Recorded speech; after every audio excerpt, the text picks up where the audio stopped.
We're going to show you the scene earlier tonight in downtown Lexington from our LEX-18 drone.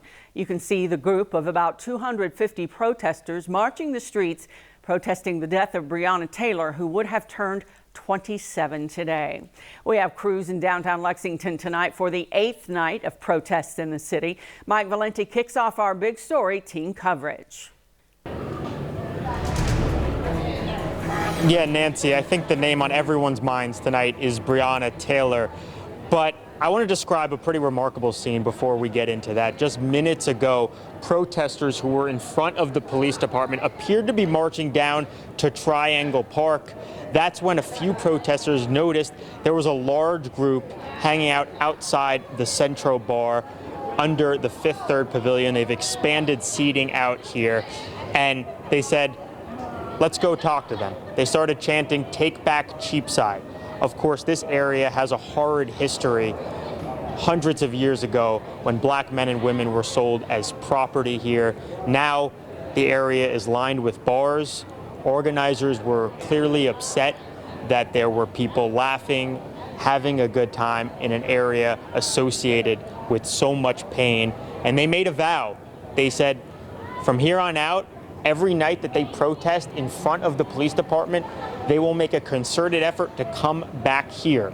And they said, we're gonna shout, we're gonna, we may disturb, you're drinking, you're eating, we won't damage property, but we will come back here until you listen to us.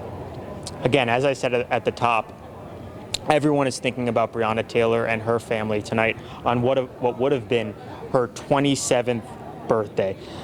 And organizers made it a point to say that the message will resonate more, the message for racial justice and the message to end police brutality will resonate more if they keep the protest peaceful. Violence, they said, would distract from honoring Breonna Taylor.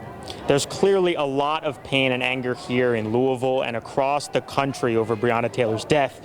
Her mother said today, it's so hard to breathe without her, but her family vows to keep fighting for justice. Today, demonstrators held a car caravan protest in her name, and tonight, at the outset of the march, they sang Happy Birthday. 3. Happy birthday to you. Happy birthday to you. Happy birthday, dear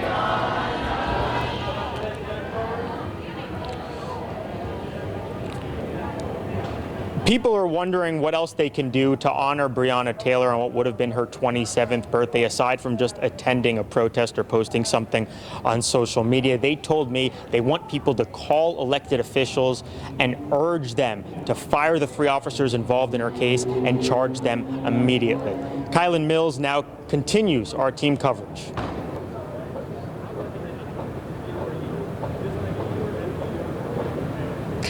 Thanks, Mike. Another big focal point of tonight's protest took place right here in front of the police department around 9:30.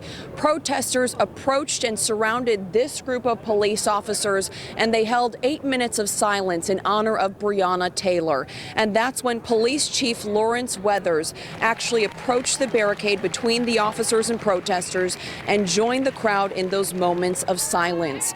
He stood with his head down and hands behind his back. Protesters remained in front of the police department for about an hour after that, making their voices heard.